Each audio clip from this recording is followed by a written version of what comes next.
習成功。行こうみんな。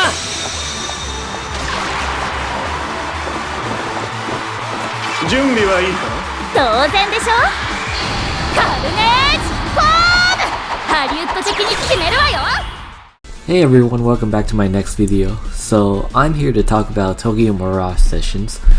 What exactly is this game? Well, we're about to find out. The game originally came out on the Wii U about 3 years ago, but it was just recently released on the Switch last January. It's a mix between Fire Emblem and the Shin Megami Tensei series, but it feels more like a Shin Megami Tensei game than a Fire Emblem game. If you've never played an SMT game, they're turn-based RPGs with a huge emphasis on exploiting enemy weaknesses. Doing so gives you a huge advantage with how the battle turns out. Usually in these games you would command a team of demons, but in this game you have specific party members that each have a persona-like companion that helps them out in battle. These are called Mirages, and they're based off of Fire Emblem characters like Chrom or Sheeta. Compared to other SMT games, the game feels most like Persona because of how the turns take place, but also similar to Digital Devil Saga because of how you only have 3 party members. And let me tell you, when you lose a party member in battle, you can really feel the impact it has.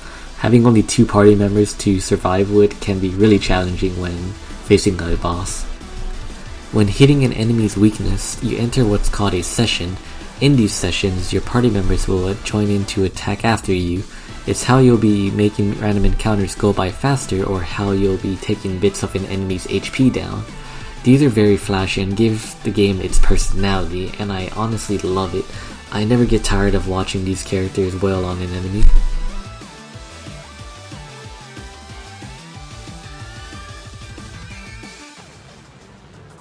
Most other turn-based RPGs I've played usually have 4 party members to take control of.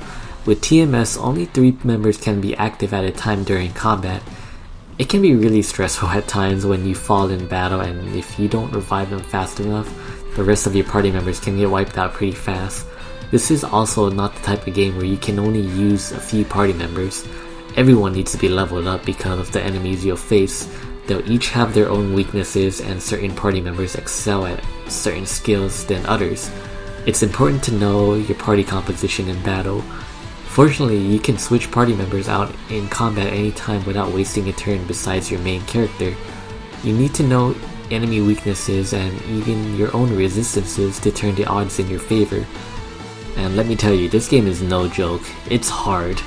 You'll be dying a lot in bosses if you don't know what's going on, and that's kind of part of the experience. I had to turn the difficulty down from hard to normal because it was so damn hard. But that's the one thing I love about this game. After a tough battle, defeating a boss can feel so rewarding after you've tried so many times. The music in this game is also excellent. I never get tired of the battle themes, and some of these songs can even sound like they're from actual SMT games. Just listen to this. 真打ち登場だぜ。次の手はどういく？そうだ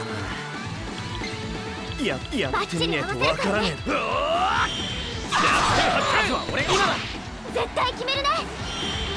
続いてください。やってみるね。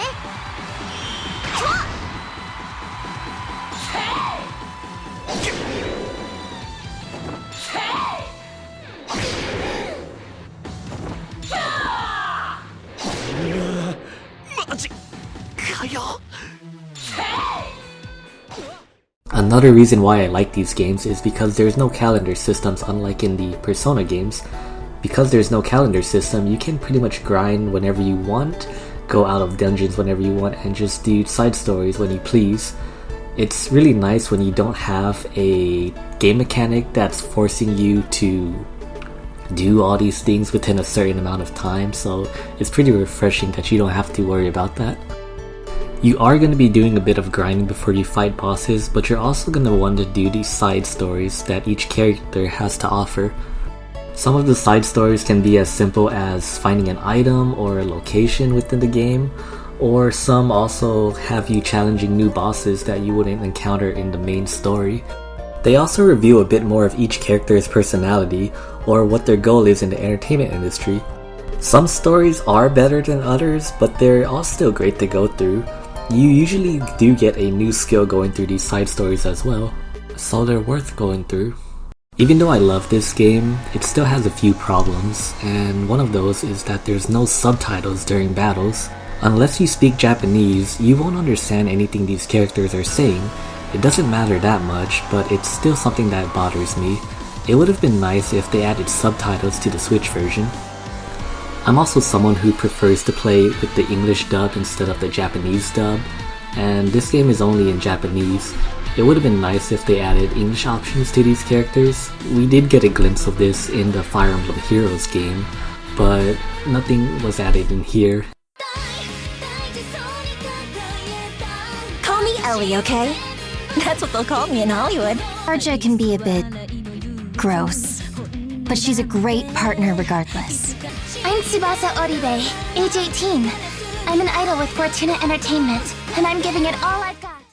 One other thing that bothers me are the bland NPCs, and that they're pretty much just colored silhouettes. It feels weird going through Shibuya because you're going through the city with these blank characters that don't have any faces, and it can just feel off. Like there's no personality to them. Another problem I have with the game is that there's still no quick travel out of the Bloom Palace.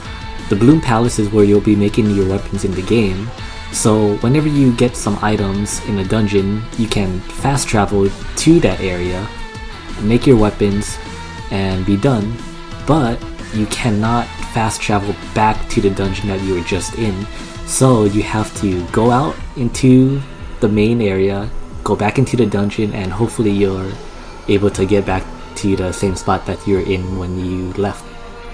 The game's story is also not that good.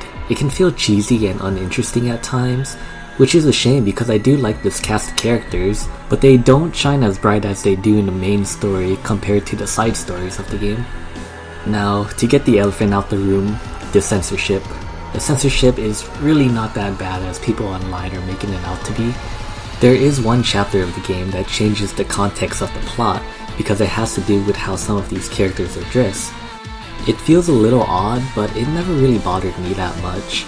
What did bother me were some of the outfits that were altered, like this one. It looks so bad, but these changes don't really affect gameplay, so it's fine. There isn't much new content in the Switch version, but there's still welcome changes.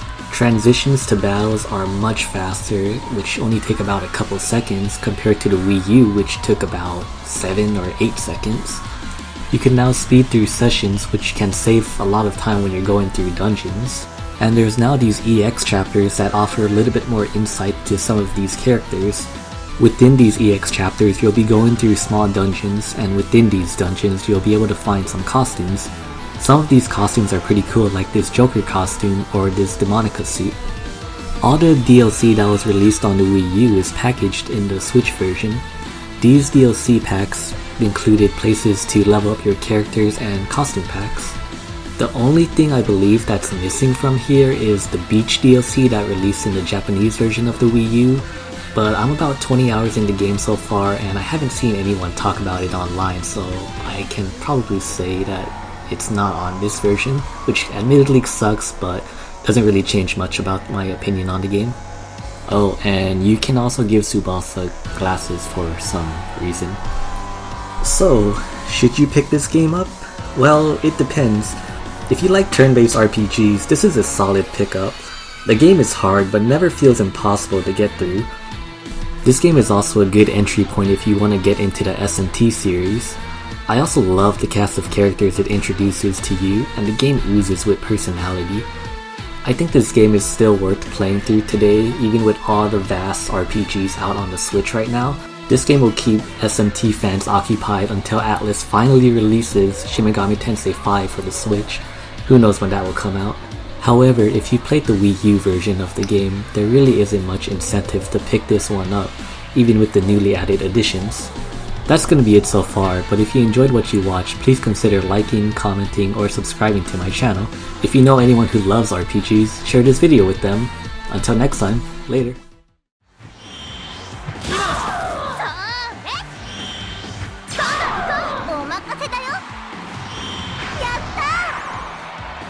これで解決かしら。